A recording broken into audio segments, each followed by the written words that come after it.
Hello everyone, welcome back to Black Moon Coven. Hopefully everyone is staying super safe and super healthy.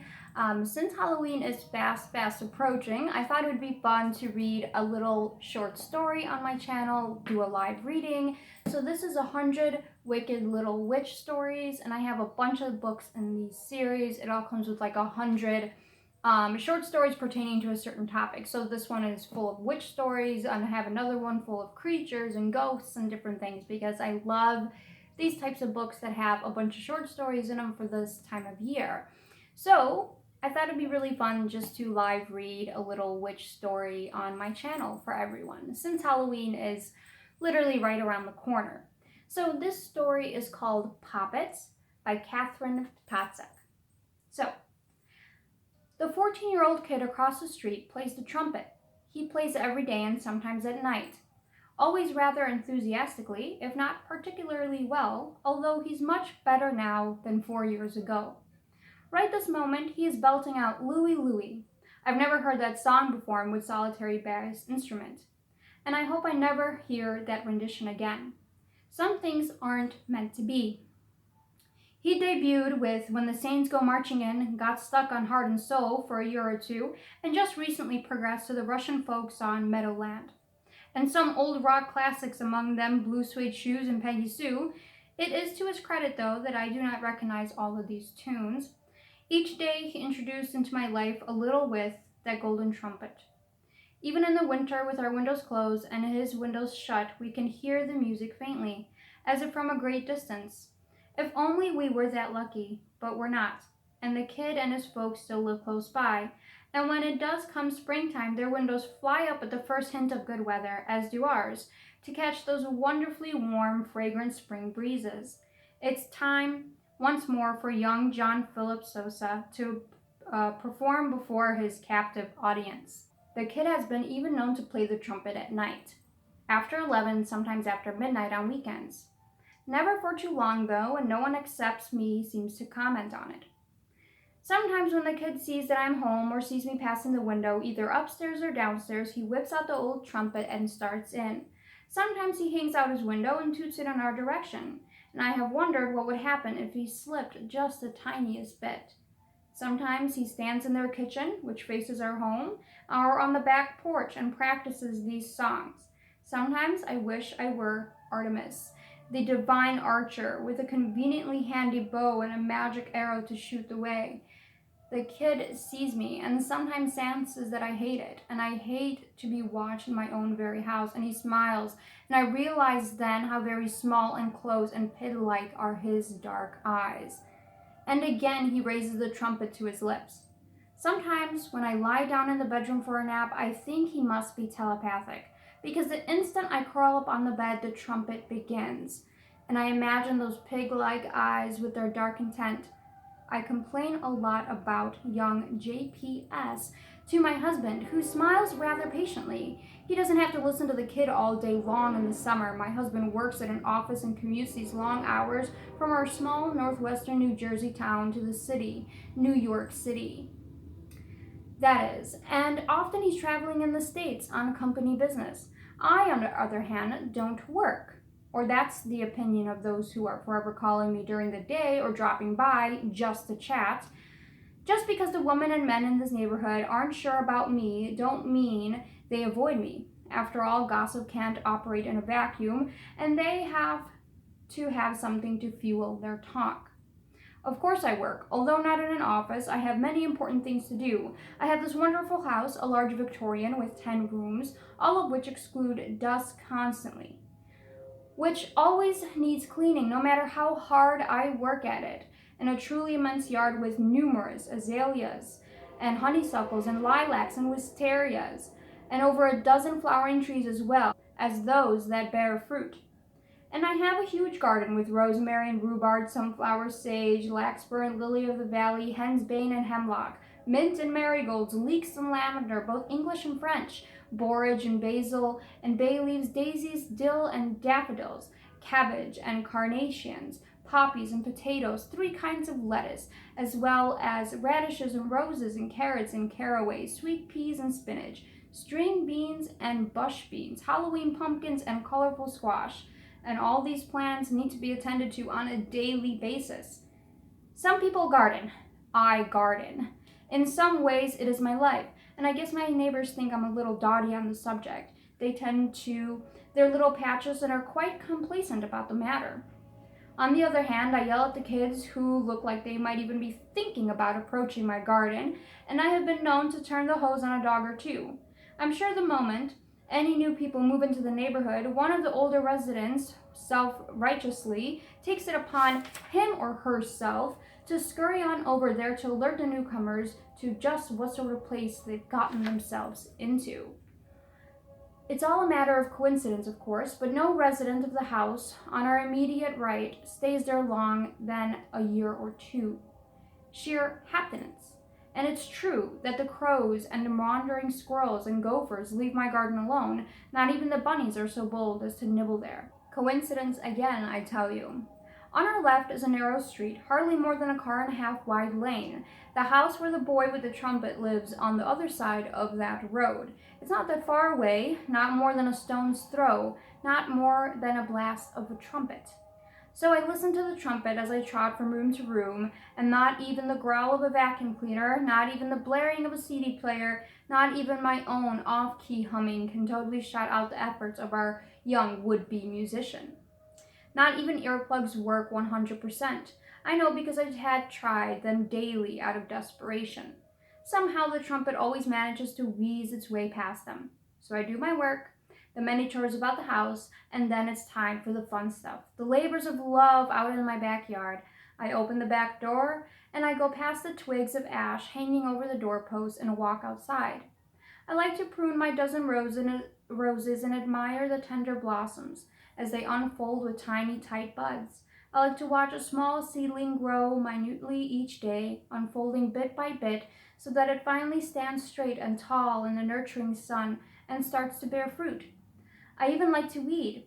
Although I don't like to have many stragglers to pull from the soil, I really enjoy this. I thrive on my gardening. I talk to my plants and I sing to them, and not even the trumpet music seems to deter them. I know the kids' piggy eyes are upon me as I stoop and I stand, then bend down to inspect my long-stemmed flowers. I know he watches, and I do not like that. He has altogether too much free time. He needs to be kept busy, I tell myself, and wish his mother would send him to camp, boot camp perhaps. But of course she doesn't, and he continues to watch me each day as I wander through my garden, picking the sugar snap peas or strawberries, harvesting the zucchini that flourishes so well, or snipping off a dead leaf here and there, or admiring my berry bushes. He watches and I wait, and within moments he begins playing. I glance up at his window and he's looking down at me, his eyes unreadable from this distance. He continues to play, the music somehow louder than the moment before. Such strong lungs, I think. I pick up my basket filled with harvest and go back inside to wash the produce. In the evening, I return to the garden to examine the herbal portion of my garden. They are so pretty, these plants, with their lavender flowers, their white spikes, tiny crimson and emerald petals. I like to touch them, stroke the soft stems. In a way, they are my friends. I look up, and even though it is dusk, I see the kid staring at me. Doesn't he ever read or watch TV or play video games like any other kids around here? It's not healthy for a boy his age always to be looking out the window at his neighbor. I wait. But he doesn't play the trumpet. I shrug. I take out my shears and clip off a handful of herbs and head for the house. I am no sooner in the kitchen than the trumpet begins. The curious thing about the kid, one point that is I've never heard him play the scales. And I always thought that with such significant part of learning to play a magical instrument, my mistake I suppose, and he never really plays anything long enough. He flits from song to song, day in and out, and he should concentrate on one song at a time, I think, but then again, I'm no musician. I hum to myself as I wash the herbs, and I realize the tune is Stars and Stripes Forever, which the kid has recently been learning. I know because whenever he plays it, I briskly snap my fingers trying to get him to quicken the timing.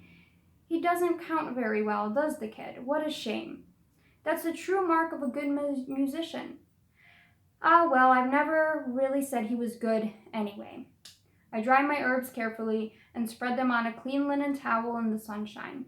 How pretty are the leaves. In one cupboard, I reach past a jar of alfalfa. It's supposed to keep the home safe from poverty and hunger, to get the other jars with the beans in them, and the one with the dried material well behind those. I take out a handful from the castor beans from the glass jar on my counter and admire them. So pretty in their shiny cases, and such a dreadful oil comes from them. I shake my head over that mystery. The mix from the cupboard is a combination of dried leaves, flowers of datura, also known as Jimson weed, the ghost flower, no doubt, because of its white trumpet-like blossom, or witch's thimble. Datura doesn't grow here, but I have a friend in the Southwest who has some interest as me, and we exchange various plants that don't fare well in our particular states. The periwinkle I wash carefully because I don't want to harm the delicate light blue flower. Its folk names are the devil's eye or the sorcerer's violet. I prefer the nickname joy on the ground. I take the anise leaves and inhale their fragrance even before I crush them. I love anise flavored candies and cookies. Its Latin name is Pimpinella aniseum, and that sounds so silly. I use anise a lot in my Christmas when I make dozens of cookies for various charities. Then I take out a mortar and pestle, a beautiful gray and black swirled marble, so cool to my fingertips even in the summer, and I place them on the counter. I then reach for a large wooden bowl and knead it for enchanting the herbs. I like the pattern in this wood, and sometimes I take it in my hands and stroke the swirls, almost like those in a fingerprint. Perhaps it matches my own. I go to the living room to collect a few items. I see him standing in the kitchen stoop, and he is staring across at the house, at me. There is only one faint light on in my living room, yet I know he can see me plain as if it were daytime. I cannot see his expression because it is dark and there is light in the kitchen behind him, but I know that he is smiling. For a moment, neither of us moves. Then he raises his trumpet to his lips, taps this time. Now I sit at the dining room table and spread out my plain white paper and the expensive colored pens I brought in from the other room and begin drawing. I hear the kids switch over to Meadowland. It's such a nice song and one of my favorites, and I could almost forgive him anything for that. Almost. He doesn't seem to have quite the soul for it, but I imagine that will come in time. He's still rather young. The outline forms quickly, and then I pay special attention to the trumpet in his hands. That's very important, you know. I draw in the features as best as I can, making those eyes particularly piggy. When my gardening shears the green liquid of the herbs still on the blades, I cut out the shape. It's a poppet, what some make from roots, potatoes, lead, bark, or cloth. I prefer to make mine out of paper. I have more artistic abilities than sewing abilities, and when sewing, I somehow always manage to stab myself with the needle, and then blood gets into the material and spoils the poppet. No, far easier to use paper. I smile at the poppet, satisfied as its resemblance, and I go back into the kitchen. I grind the castor beans and with my pestle sprinkle in some dried datura and pulverize that. Next comes the anise to join in the mixture carefully. I wind the periwinkle around the poppet's neck. What a pretty necklace it makes.